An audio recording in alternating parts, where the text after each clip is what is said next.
Y en este contexto vamos a ver toxicología ambiental, que también es un tema muy interesante, ¿no? Ya que esto se complementa con la primera parte que estábamos hablando de la toxicología en sus bases generales y los toxígenos. Bien, entonces iniciamos con esta parte. Acá les estoy dejando un enlace de la base bibliográfica donde pueden encontrar ustedes información muy valiosa quizás, si es que no tienen tiempo para abrir un libro, ¿no? Pueden hacerlo de manera virtual y van a tener todos los manejos de las intoxicaciones, los psicofármacos, antídotos, ¿no? Y los toxíndromes. Entonces, como parte para que ustedes también puedan hacer una revisión desde el celular. En el contexto del medio ambiente, hay diferentes compuestos químicos que pueden ser nocivos para la vida, ¿no? Tanto animal, vegetal, incluso el ser humano. Dentro de ello destacan algunos metales que son esenciales en algún contexto y otros que en dosis elevadas son tóxicas y otros que no son esenciales ni se lo requieren y pueden causar una toxicidad a una exposición baja con dosis acumulativa en un tiempo prolongado.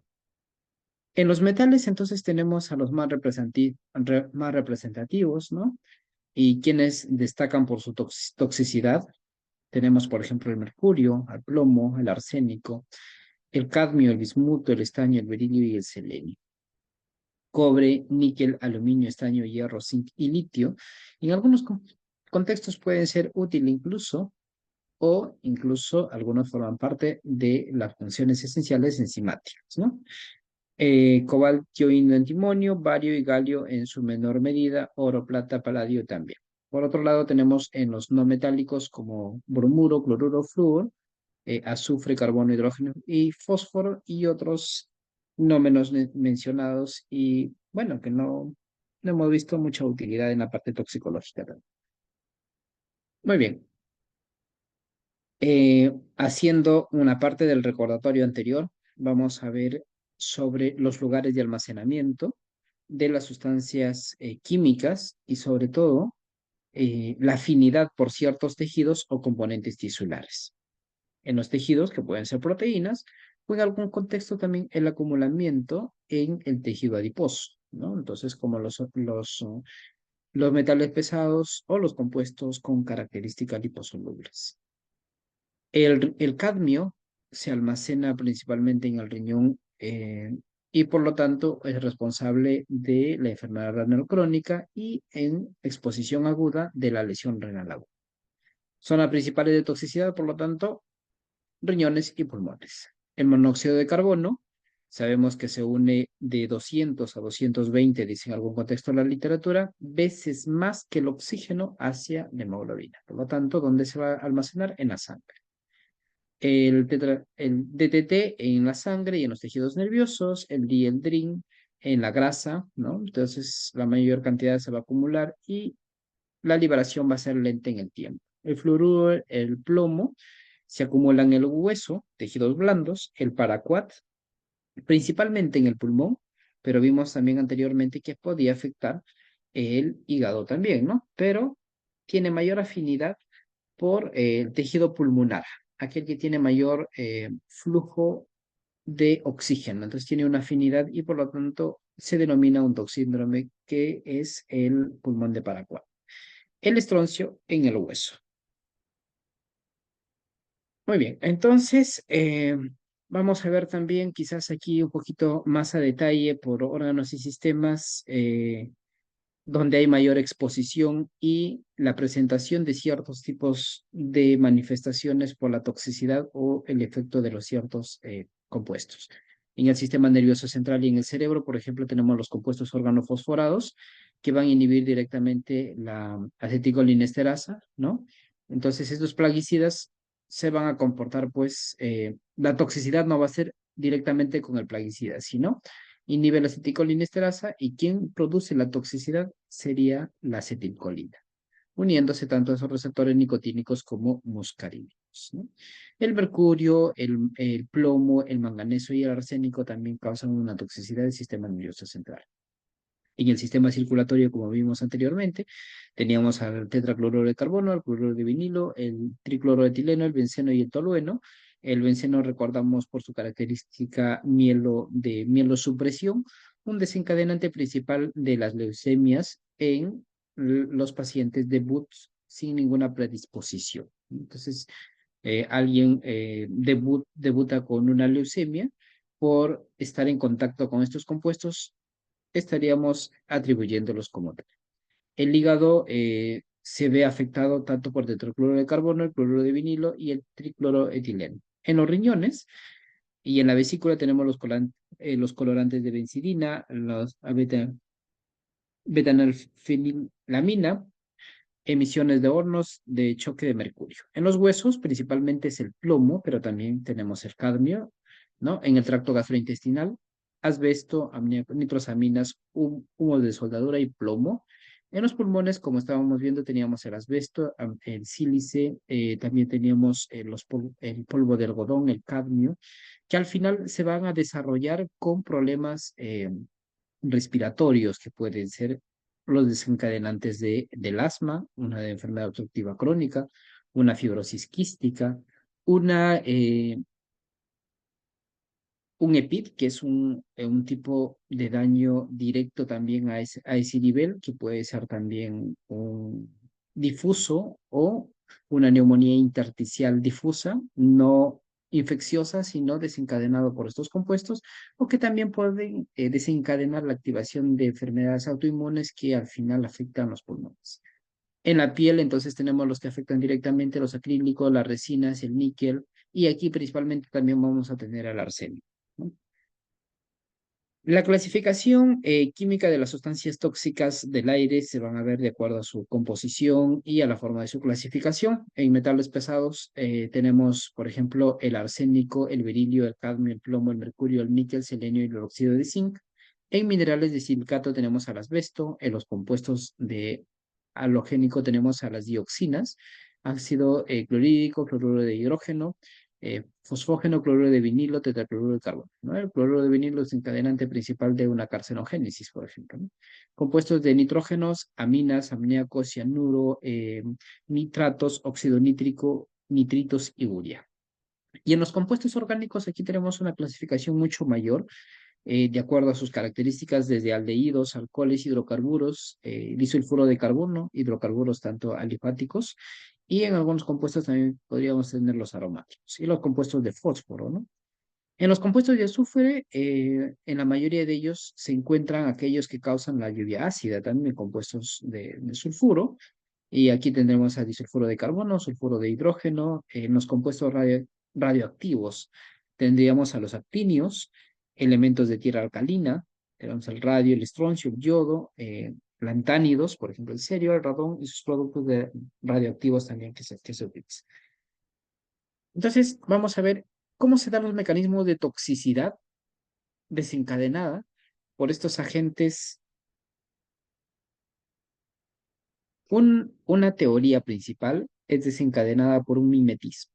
Quiere decir que van a actuar similar a un compuesto endógeno que tenemos. Por ejemplo, el cadmio y el cobre y el níquel actúan como el zinc. Y el zinc participa en muchas reacciones eh, del proceso bioenergético o algunas reacciones enzimáticas importantes para el cata y anabolismo que se podría dar. El arsénico y el vanadio actúan como los fosfatos. Entonces, el arsénico se va a unir, por ejemplo, afecta bastante la vía de la glucólisis, ¿no? Entonces, bueno, respiración celular, porque los compuestos donde hay fósforo se unen y forma el arseniato, ya no sería un fosfato, el arseniato. Y el vanadio, del mismo modo.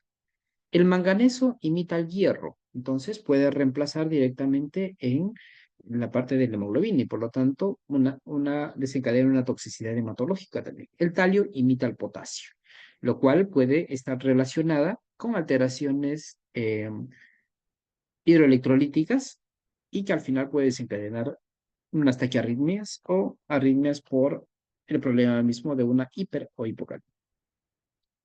Entonces, en este contexto vamos a ver aquellos de mayor importancia que pueden servir para el examen y sobre todo para tener una comprensión general de ello. En algún contexto recuerdo que plantearon como pregunta cuál era el metal que en condiciones ambientales se encuentra en forma líquida. Aquí tenemos al único de todos, al mercurio. Entonces, hay que ser bastante precavidos también en lo que vemos la información y detenernos un poquito en ver la forma que puede ser una pregunta. Como digo, en algún momento lo hicieron y por lo tanto los pueden repetir, ¿no? Recuerden que las preguntas que se sacan cada año son las mismas que se tienen en los libros, no hay nada inventado, toda esa información existe, solamente hay que recordar, porque ustedes ya han llevado su toxicología en el pregrado, entonces solamente es repasar puntos importantes que nos puede servir como tópicos principales. Pero siempre regresen a su base principal, que es un libro o la parte fundamental donde ustedes puedan encontrar mayor amplitud a esto. No se queden con todo lo que nosotros damos. Recuerden, nosotros en 2 horas no podemos abordar la totalidad de un curso. Los tópicos principales sí, guiarlos también. Entonces, hacer una revisión es muy importante. Entonces, hablaremos del arsénico, el zinc, el selenio, el cromo, el cobre y el níquel. ¿Y dónde pueden estar estas sustancias? Es algo importante que debemos tener bastante en cuenta. Con la gran explotación de la minería ilegal, tenemos la mayor liberación al medio ambiente de los compuestos que se encuentran en el medio subterráneo. Y en ello tenemos, por ejemplo, la mayor cantidad del arsénico. Y el arsénico es un contaminante principal, dado que sus características de estos se encuentran en suelos muy profundos y en la remoción, ¿no? Esto es liberado y por lo tanto la toxicidad es en esa exposición. En nuestro país, la minería ilegal, yo creo que es muy frecuente en distintos lugares y por lo tanto, esto ha generado de forma constante la liberación de metales pesados que hoy por hoy estamos teniendo muchas consecuencias. Algunos pueden decir que anteriormente el abordaje de las enfermedades oncohematológicas eran pequeñas o no se abordaban completamente o no se publicaba. Sin embargo, no de todo es cierto. Últimamente sí hemos notado un gran incremento de los problemas oncohematológicos y eso es un poco preocupante. Porque parte de nuestra rutina no está, y ni siquiera lo consideramos, ojalá algunos sí, que es la cuantificación de metales pesados presentes en él. Y sabemos que muchos de los metales pesados son desencadenantes de las enfermedades crónicas, ¿no? El cadmio y el plomo son los principales desencadenantes de la hipertensión esencial. Tienes un buen estilo de vida, haces ejercicio, no tienes sobrepeso, ninguna enfermedad y haces hipertensión. Entonces te preguntas, ¿qué está sucediendo, no? Al final, si por A o B haces tu cuantificación, probablemente tengas metales pesados elevados. La intoxicación por mercurio. La exposición a este metal pesado es principalmente al metilmercurio, que es su forma orgánica. ¿Y dónde lo encontramos? En la mayor cantidad en el consumo de peces, ¿no? O de productos derivados del mar. ¿Por qué? Porque todos los desechos de las fábricas o de la parte industrial va hacia el mar. Y entre ellos hay una mayor cantidad de mercurio. Y ciertos tipos de especies marinas acumulan el mercurio. Y al acumularlo, nosotros lo consumimos y puede haber incluso una toxicidad directa a la persona que lo consume o incluso también pasarlo al feto en el contexto de las personas en etapa de gestación. Por lo tanto, si antes mencionábamos que comer pescado es lo mejor y saludable, porque si hablamos de la parte nutricional es cierto, ¿no? Vamos a encontrar los omegas 3, omega 6, el omega 3 principalmente, que es fundamental evitar el estrés oxidativo, para participar en la función o la síntesis de los compuestos endógenos principales. Sin embargo, el criterio de la acumulación de los metales pesados en los peces también es algo interesante. Entonces debes saber cuál debes consumir con frecuencia, cuál debes consumir con menos frecuencia. O sea, tampoco es que consumir pescado vas a tener constantemente, vas a estar constantemente saludable, ¿no? Dado que también la acumulación de metal pesado es un problema. Cuando se realizan los estudios del nivel de mercurio en la presencia de peces, entonces hacen una recomendación por el grado y la concentración que se tiene en ellos. Lo que deberías comer una sola vez al mes, y deberías tenerlo en cuenta, el pez espada, el tiburón, el mero, el lucio y el atún rojo. Lo que podrías comer una vez a la semana, la trucha, el bonito y la merluza. Lo que sí puedes comer y sin límite, el salmón, el bacalao y las ostras. Entonces, si vas a consumir y vas a ser dependiente de este tipo de alimentos, tienes que saber cuál de ellos vas a consumir, ¿no? Y de acuerdo a eso vas a ver, pues, eh, si es o no, si estás o no expuesto a la mayor cantidad de metal pesado. La vía de exposición del mercurio es a través del tracto gastrointestinal para para la forma orgánica, pero también puede haber la forma elemental que puede ser por el aire, ¿no? Entonces, esto puede ingresar por el sistema gastrointestinal, inhalado por la piel o por la placenta, dado que al menos el orgánico tiene em, una característica de liposolubilidad alta y por lo tanto la capacidad de atravesar membranas es muy buena de ello. 3 formas de mercurio. Deben revisar en las formas correctas. En estas partecitas ustedes tienen que detenerse un poquito. Ver la forma de toxicidad del mercurio elemental, del mercurio orgánico, como ahí tenemos al mercurio metílico y al mercurio etílico, y al mercurio inorgánico como el mercurio mercurio. Aquí hay un cuadrito para ver la exposición común a ellos y cuál es alto, ¿no? El elemental, si se dan cuenta, por el bajo peso molecular, incluso por la inhalación, la exposición va a ser mucho más alta. El inorgánico y el orgánico, bajo. El oral, la mayor exposición va a ser en el mercurio en su forma orgánica. Y por la forma dérmica, la forma inorgánica va a ser la que va a atravesar de forma moderada.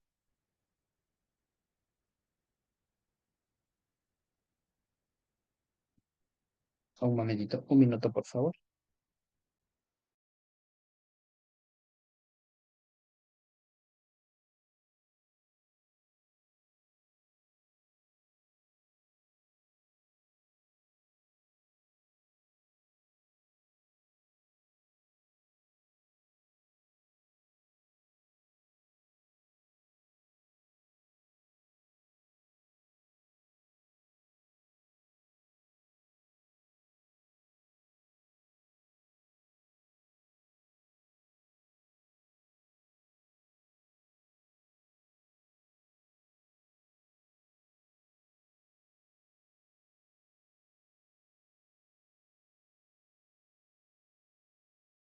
Muy bien. Entonces, continuamos. La vida media de los metales pesados es importante verlo. Sí. Tenemos aquí que la vida media del mercurio es aproximadamente 2 meses. Acá tenemos su forma de presentación, ¿no? Y ahí tenemos, por ejemplo, en su forma de acuerdo a la valencia que tiene. Y de acuerdo a eso tenemos el metilmercurio, el etilmercurio, ¿no? Y aquí vemos la utilización, su uso en la historia, las aplicaciones clínicas, que también tenemos algunos compuestos de mercurio, la parte toxicológica, ¿no? Aquí hay algunos parámetros a tener en cuenta, la ruta de exposición, el sitio blanco o la diana de toxicidad que puede presentarse, el sistema nervioso central, el riñón y el sistema nervioso periférico, y la farmacocinética del mismo, ¿no? Verificando la absorción, la distribución, el metabolismo y la excreción. Al ser, si hablamos de su forma general, el metilmercurio, tiene la mayor facilidad, por ejemplo, de atravesar las membranas. La parte de exposición o la difusión se va a dar tanto en la placenta, en el cerebro, en el riñón y en el hígado.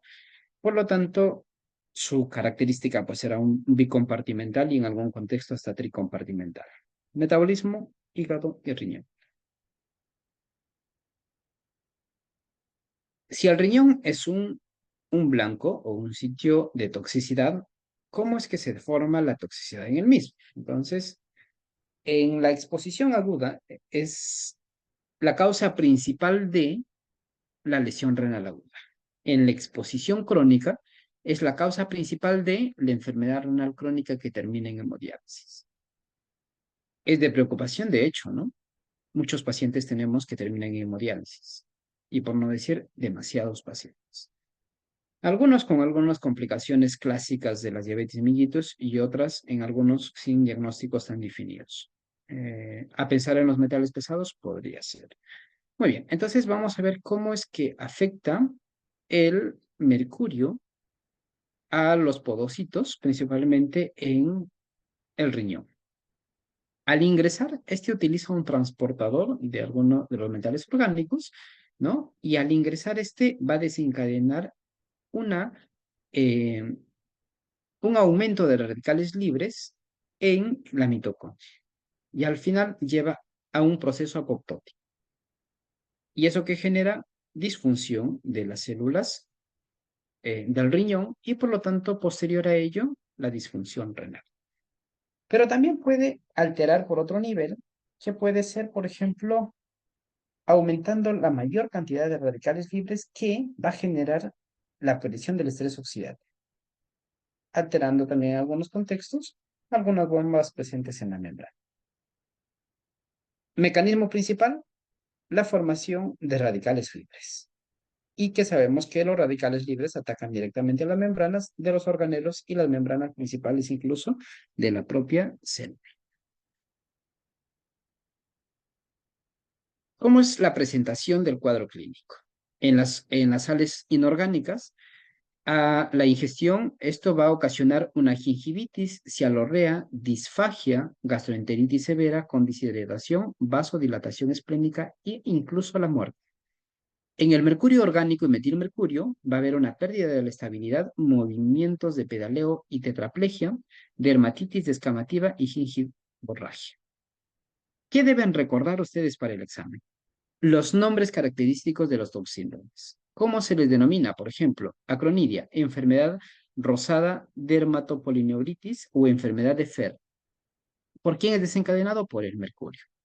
El síndrome eretismo mercurial, también por el mercurio, ¿no? Entonces, la enfermedad de Minamata, ¿quién lo desencadena? El mercurio. Hidrargidismo, ¿quién lo ocasiona? El mercurio. ¿Cómo te colocan en el examen? ¿Cuál es el metal pesado relacionado con la enfermedad de Minamata? Entonces, ya saben que es el mercurio. O te pueden colocar cuál es el metal pesado relacionado con la enfermedad de Fer. Entonces, si no tienes en cuenta estos primeros tópicos, te vas a perder, ¿no? Por lo tanto, hay que tener bastante cuidado. La presencia del ribete de Hilbert se le atribuye a la precipitación de sulfuros de mercurio. Aquí tienen ustedes entonces otro signo importante que deben tenerlo en cuenta y aprenderlo para su examen. Los pacientes también presentan la sensación de dientes flojos y como si fuesen muy grandes, que puede llegar a la pérdida de piezas dentarias hasta la edentura total. ¿Cuáles son las concentraciones máximas encontradas? Puede encontrarse entonces en la orina, el cabello y las uñas, ¿no? Tratamiento. Es preciso el control hidroelectrolítico del paciente, suministrar carbón activado, suministrar Val o penicilina. Recuerden esta diapositiva. Continuamos al siguiente en la intoxicación por arsénico.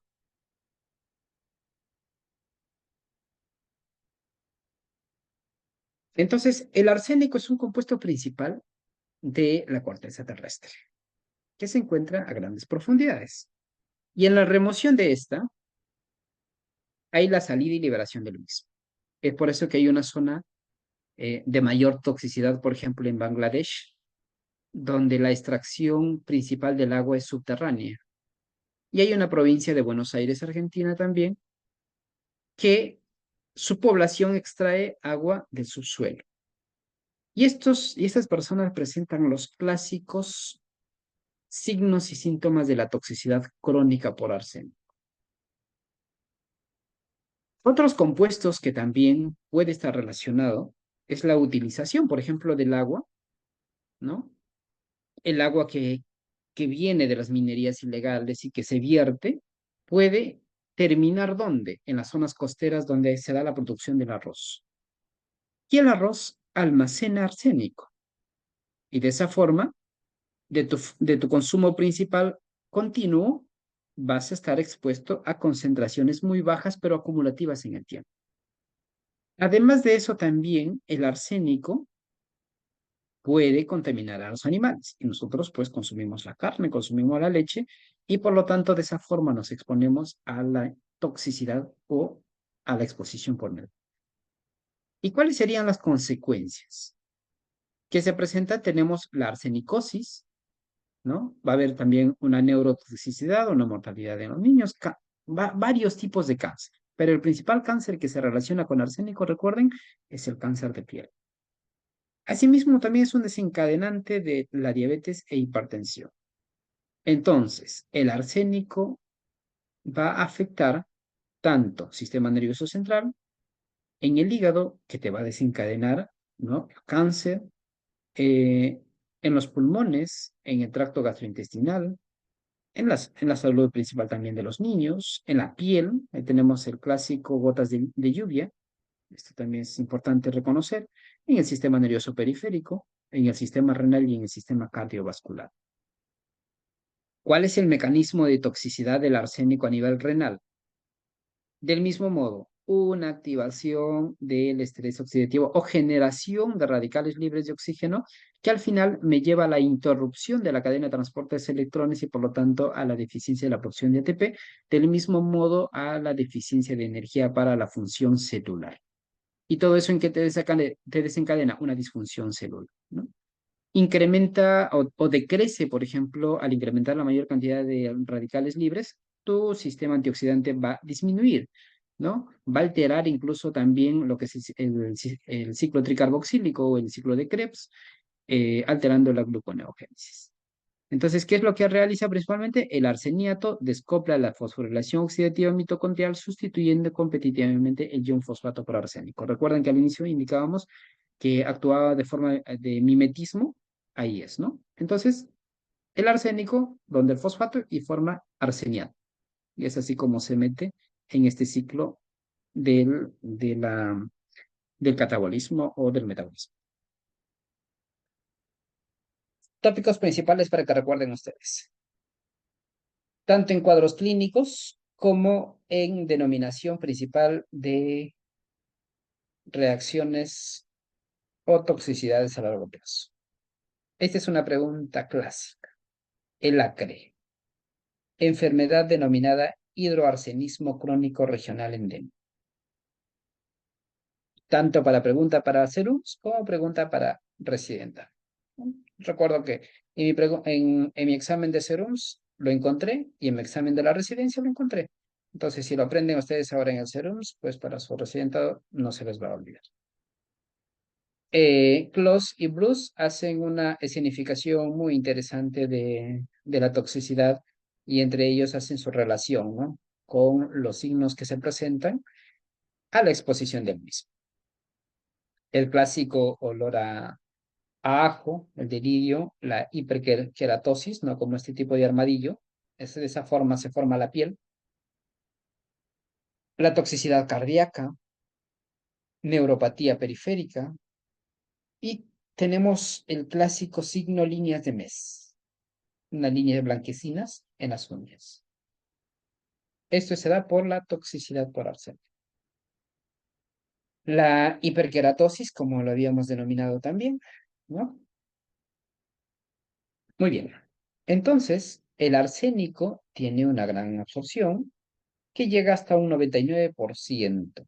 ¿no? Y este se va a almacenar incluso en la hemoglobina, por los glóbulos rojos.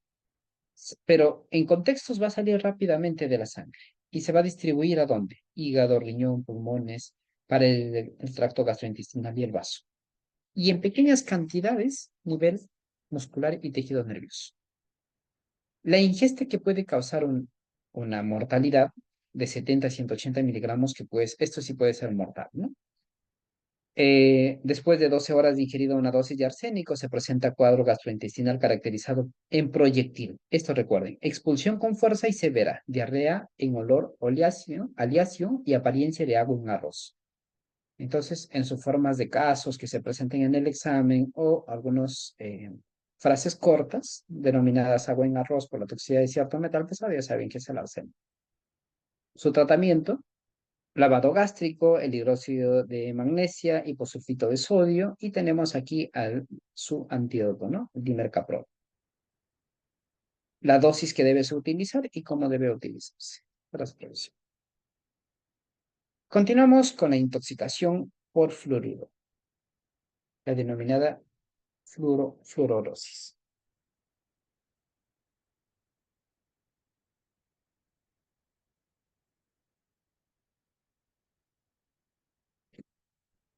Bien,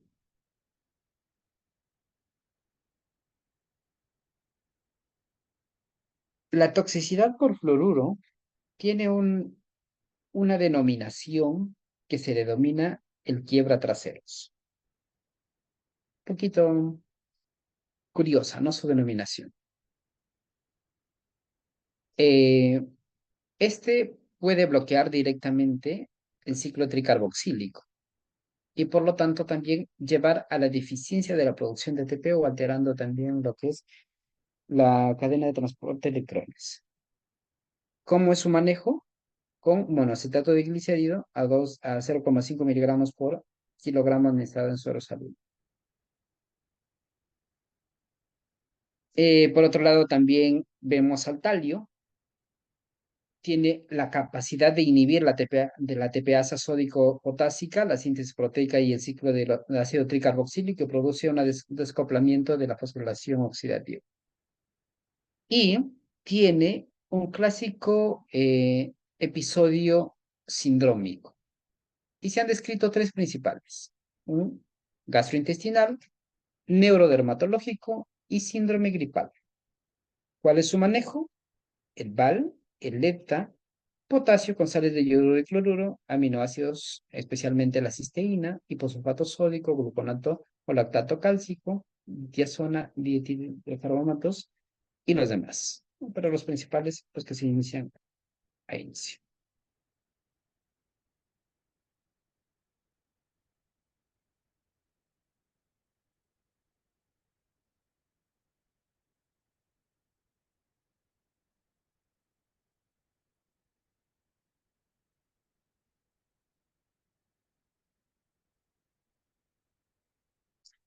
Muy bien.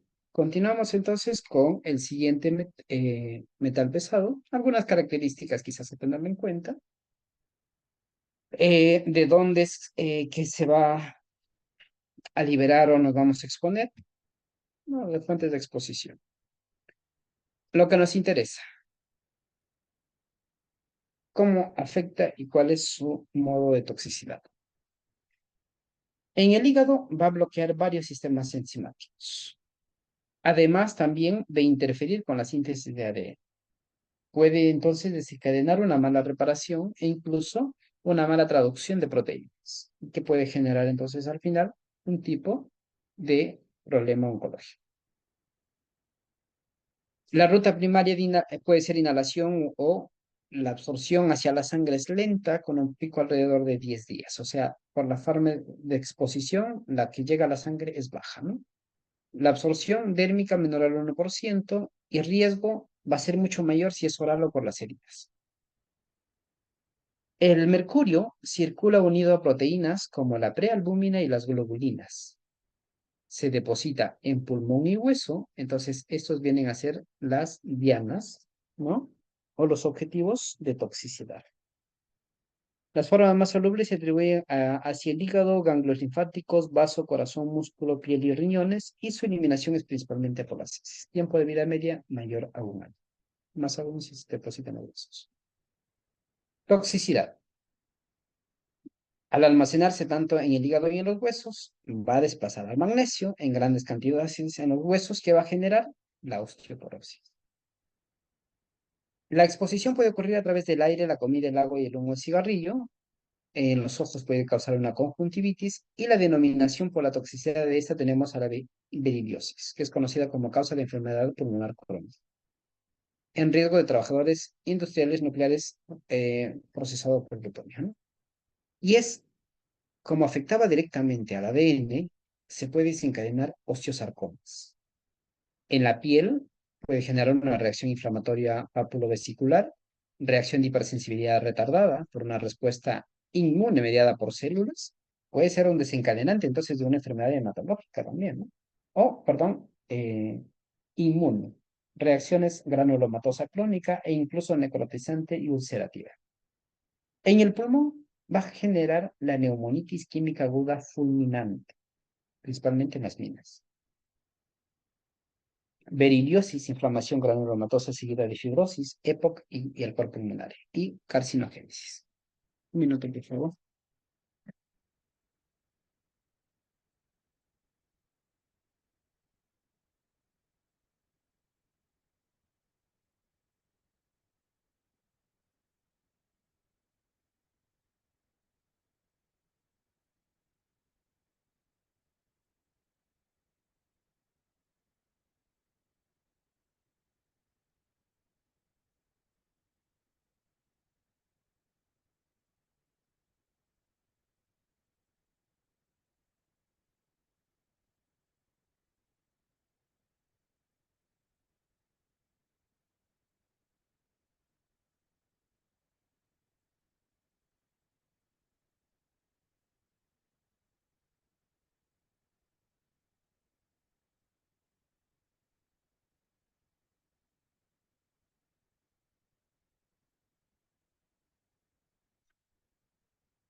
Bien, entonces vamos a seguir, disculpen.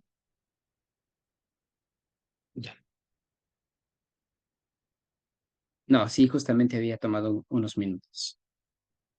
Bien, chicos, continuamos. Estábamos justo viendo la toxicidad por berilio y puntos importantes a recordar, la beriliosis y la carcinogénesis relacionada a ello y que también podría estar relacionada con las osteosarcomas y la alteración directa con los compuestos mineral óseo y por ello la relación con lo que es con la osteoporosis. Agentes quelantes que se utilizan, tenemos el ETA, la de penicilamina, ¿no? Que son los principales.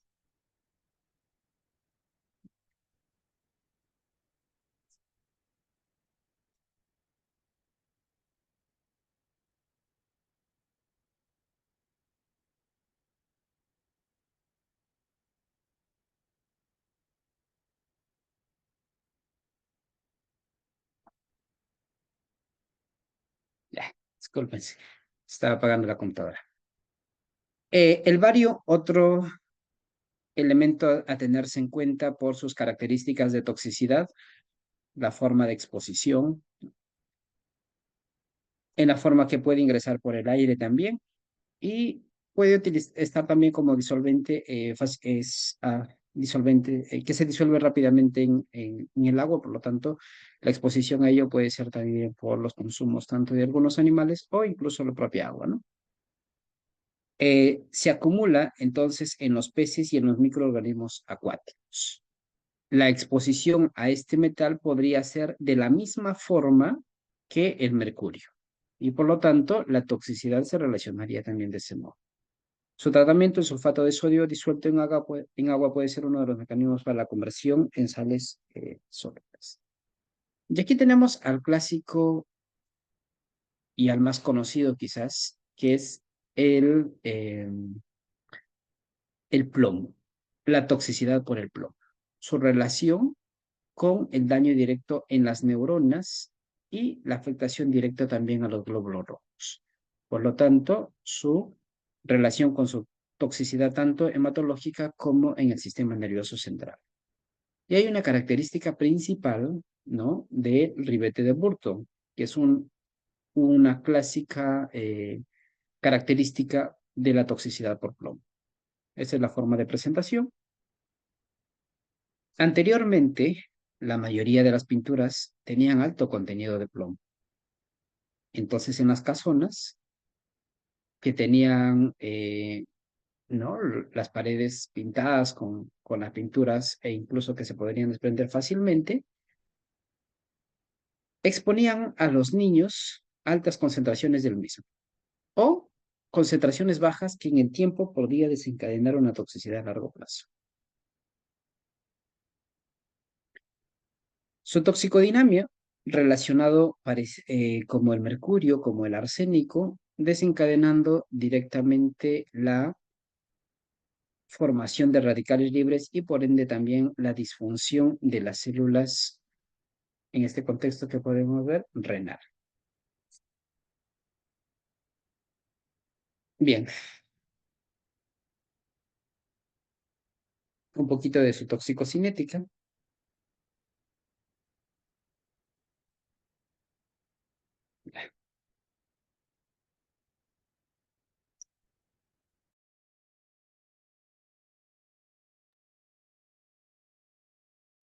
A ver, mm, disculpen un minuto.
Lo siento, disculpen.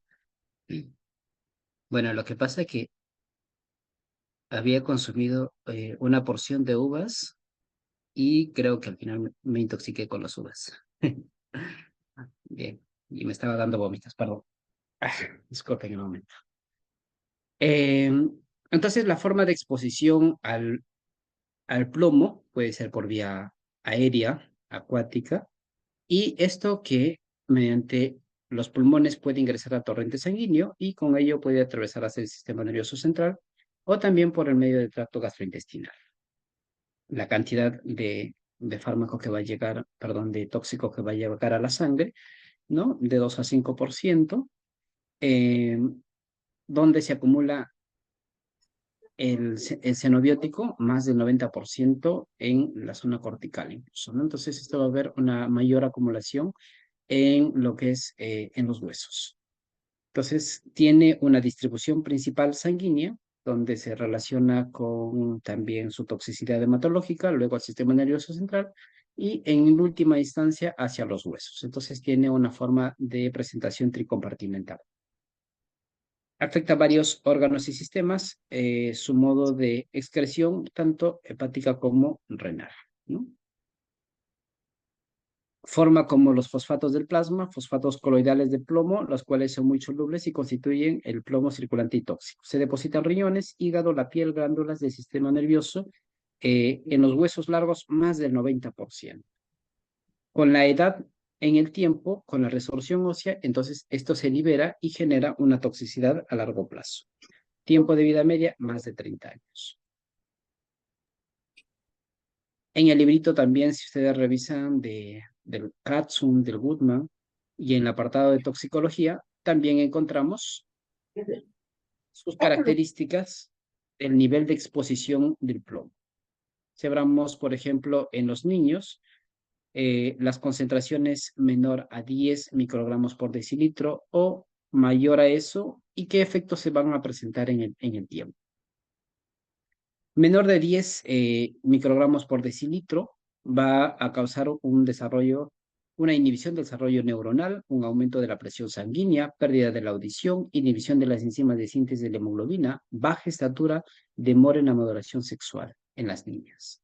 Mayor al 10%, efectos inmunológicos, que puede ser aumento de la IgE, mayor a 15 microgramos por decilitro, aumento de la protoporfirina eritrocitaria, disminución de la vitamina D. Mayor a 30, velocidad de conducción nerviosa deprimida. Mayor a 40 ya se presenta un clásico de anemia. Mayor a 45, terapia de quelación Garicaki. Aquí es un objetivo para iniciar la terapia de quelación. Mayor a 60 puede haber cólicos y mayor a 70 encefalopatía. Y en los adultos, menor a 10, aumento de la presión sanguínea, de la hipertensión arterial esencial, la presentación del cuadro. Inhibición de las enzimas de síntesis de la hemoglobina, disminución de la filtración glomerular. Entonces, una exposición baja puede llevar entonces al final a una enfermedad renal crónica. Mayor a 20 microgramos por decilitro, aumento de la protoporfirina eritrocitaria. Mayor a 30, pérdida de la audición, enziminuria y proteinuria. Mayor a 40, neuropatía periférica, fertilidad reducida, alteración de los niveles de hormona tiroidea y efectos neuroconductuales. Mayor a 50, anemia. Mayor a 60, cólicos y terapia de quelación garantizada en este nivel. Y mayor a 100, encefalopatía. Entonces se dan cuenta que incluso concentraciones bajas generan ciertos problemas para la salud que son clásicos en algunos de los pacientes que podrían estar relacionados a metales pesados. ¿Cuáles los que debemos tenerlo en cuenta para el examen? Acá, ¿no? Los denominados signos y síntomas, caracterizados por las polineuropatías, y aquí hay una denominación en pie de quino, o sea, el pie colgante que se apoya solo en la punta de los dedos y con la parálisis radial. El signo de los cuernos es otro característico. Además de eso, también en el vómito puede tener características de copos de algodón y diarrea que puede ser de color negro debido a varios factores. Además de eso, en el hemograma van a encontrar la característica del punteado basófilo. Ese es clásico por la toxicidad del plomo. Su tratamiento, también el VAL, Y ahí va a depender entonces en qué cantidad le vas a dar de dimercaprol, tanto para niños como para adultos, de acuerdo a la concentración. Continuamos con la toxicidad del cromo. Recuerden, el cromo tiene 6 formas de presentación y las formas de toxicidad también va a depender de su forma de presentación.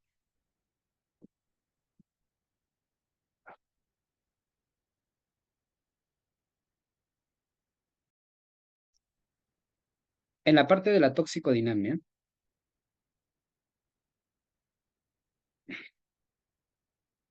el cromo, perdón,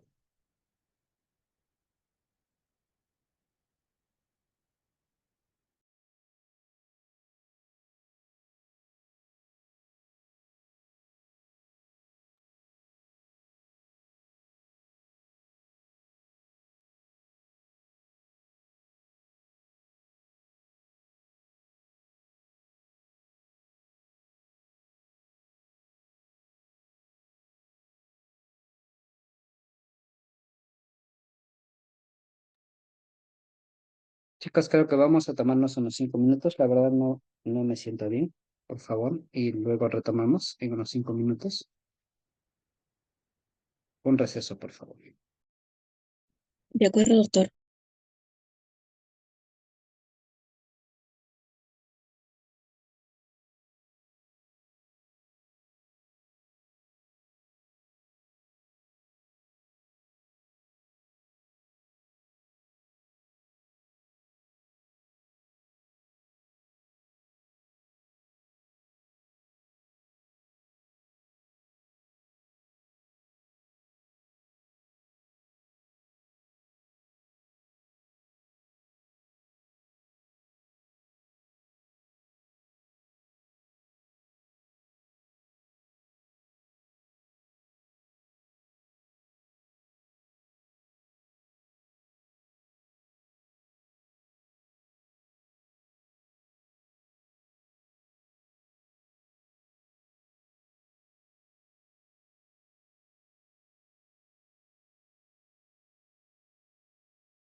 Vamos a continuar. Perdón, disculpen.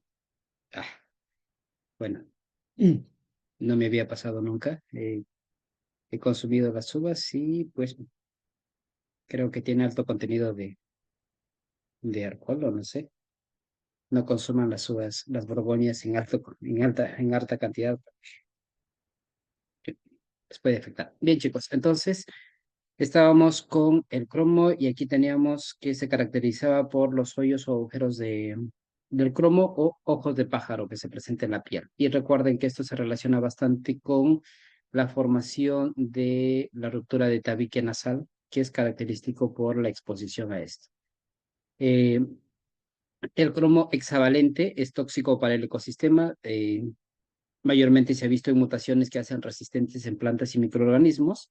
Hace el 38% de las fuentes de agua en California, bueno, tienen altas cantidades de cromo, en nuestro país probablemente también, ¿no? E incluso existe una serie en Netflix, si gustan verlo, también lo pueden ver de esa manera, ¿no? El cromo trivalente es, bueno, ese es diferente. Es un metal de transición, bueno, sus rangos en sus estados son diferentes y de acuerdo a eso va a variar para si es benéfico o no, ¿no? Por ejemplo, el plomo también es un traza esencial para el metabolismo de azúcar en humanos.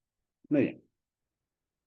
El tratamiento indudablemente debe evitarse la exposición para las lesiones de la piel, el ungüento de Lepta y también para el endovenoso puede ser el liposulfito de sodio. Luego tenemos el selenio también relacionado con algunas toxicidades. Y entre los signos y síntomas tenemos la caída del cabello con folículos intactos, uñas quebradizas con la presencia de líneas de mes, coloración negra en manos y pies, parestesias, distinesias periféricas, hiperreflexia que progresa a convulsiones, función motor alterada y parálisis. Si ya tenemos un cuadro clínico mayor, hay que poder diferenciarlo porque sabemos que en las líneas de MES se presenta en arsénico, pero también podría presentarse por la toxicidad por selenio.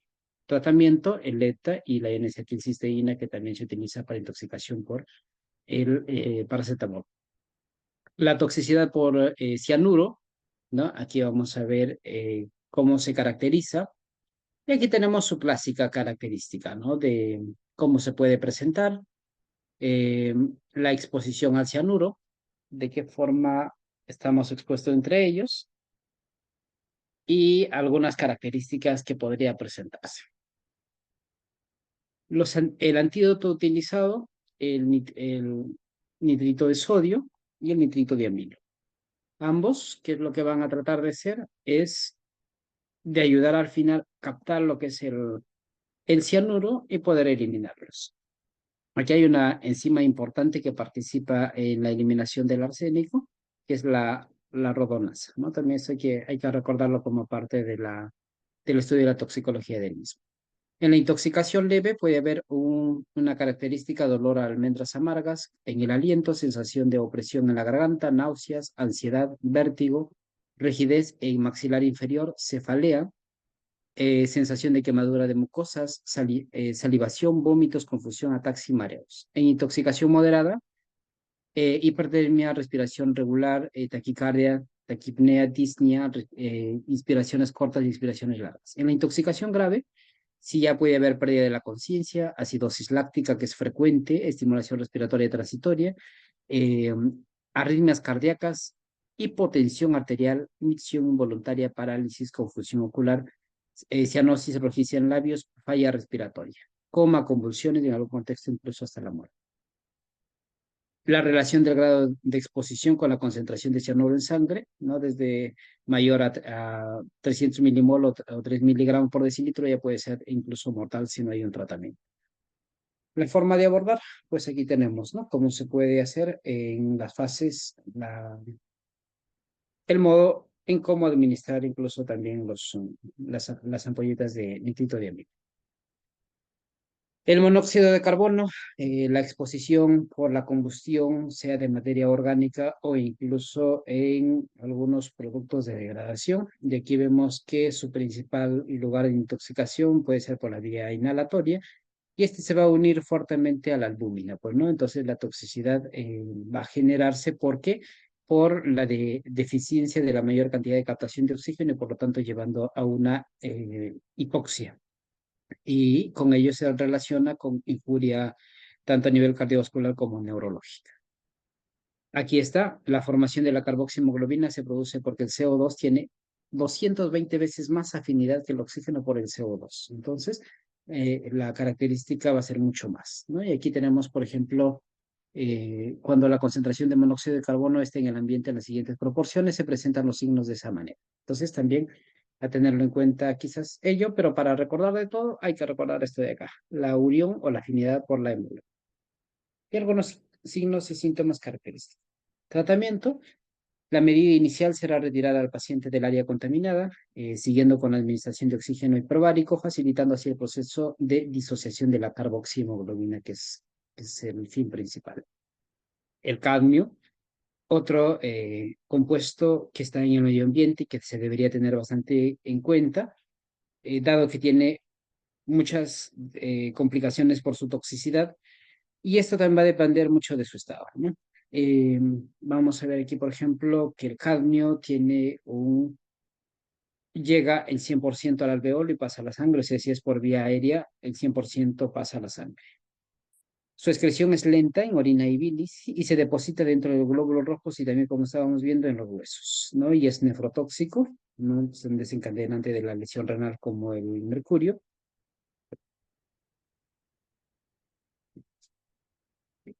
En la exposición a esto, por ejemplo, en el humo, Eh, aquí vimos ya el tipo de problemas que se genera por su toxicidad, enfermedad renal, cáncer de próstata y páncreas. Entonces, un desencadenante del cáncer de próstata también es el cadmio. Hipertensión, aterosclerosis, anemia y el clásico síndrome del Itai-Tai, ¿no? Si recuerden esto de acá.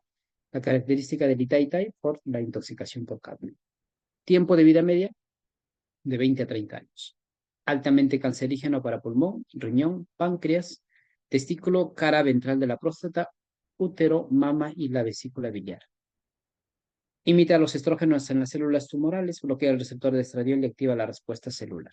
Entonces, ¿qué puede causar a nivel renal? Proteinuria y glucosuria, hipertensión arterial, anemia, déficit de zinc, hiperestrogenismo, disfunción adrenal, artralgias, mialgias, queratosis, hiperactividad en niños. Es importante determinar, el pelo puede ser una forma de evaluación para la toxicidad a largo plazo, ¿no? Pero lo más fiable puede ser pues en sangre y en orina que representa de forma más apropiada, ¿no? Los quelantes que se pueden utilizar, el DMCA, el ETA incluso, o la terapia con antioxidantes como es la vitamina C.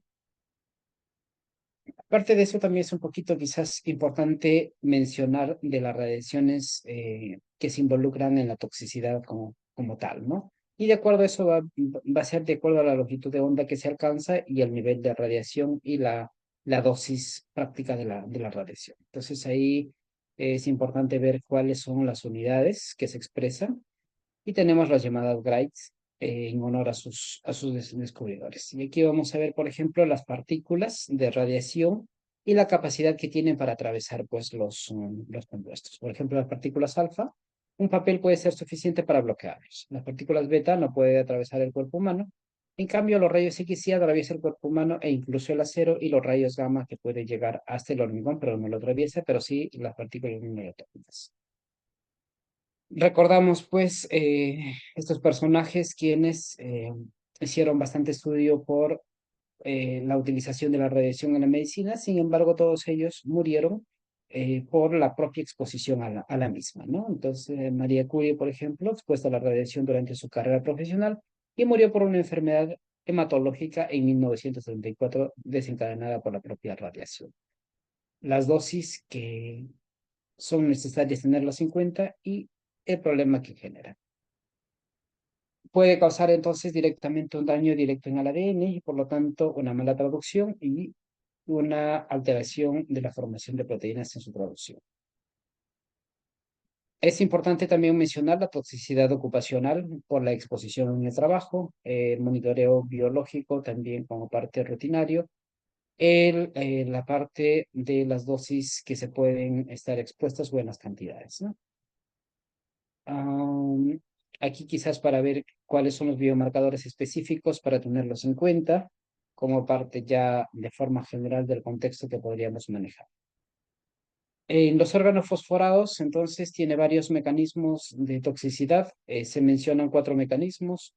Unos están dados por la inhibición de la acetilcolinesterasa, que produce una sobreestimulación colinérgica. Hay una acción tóxica directa en los parénquimas, como cualquier otro tóxico, o sea, no necesariamente se limita a la acetilcolinesterasa.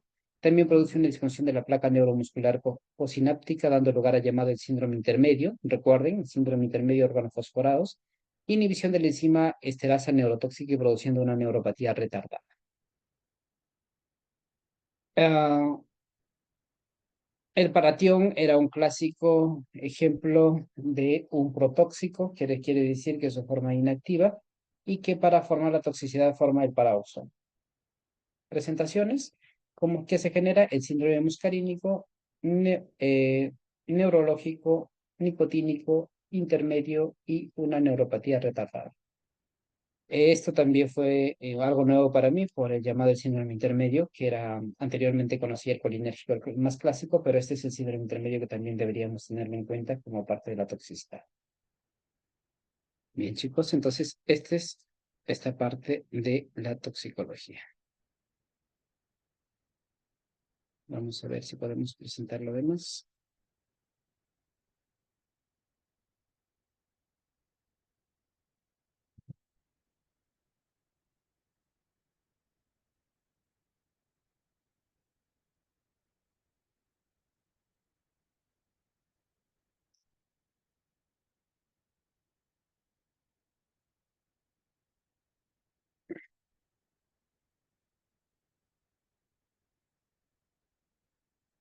Y también les compartí parte de la toxicología forense y quizás no va a ser de mucha utilidad para el examen del ENAF, pero sí a tener en cuenta los criterios de los métodos para identificación, por ejemplo, de cocaína, de marihuana, eh, y eso sí viene en el examen, ¿no? Los reactivos, de forma cualitativa, cuantitativa, los productos de degradación utilizados en el mismo.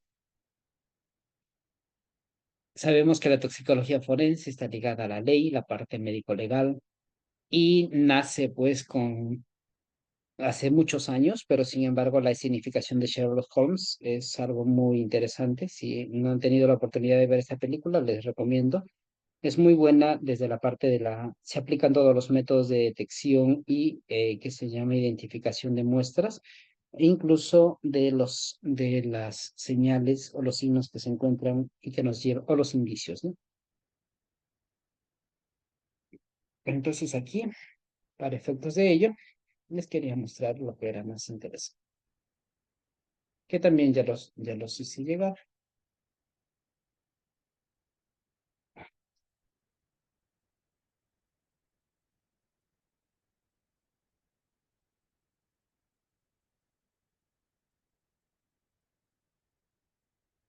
Bueno, chicos, la verdad es que no me siento muy bien. Les voy a dejar las diapositivas. Iré por emergencia porque estoy un poco mal.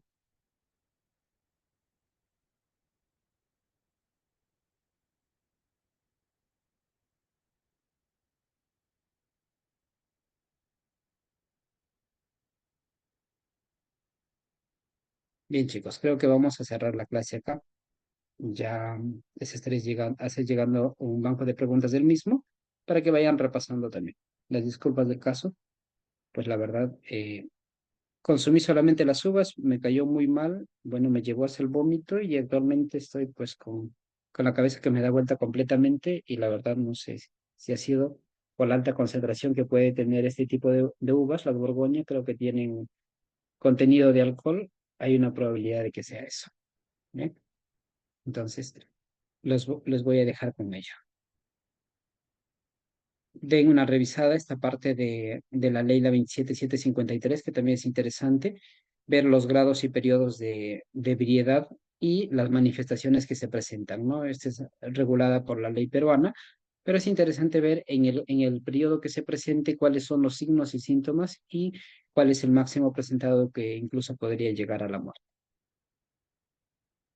Eh, Me gustaría seguir continuando, pero la verdad es que ya no doy para más.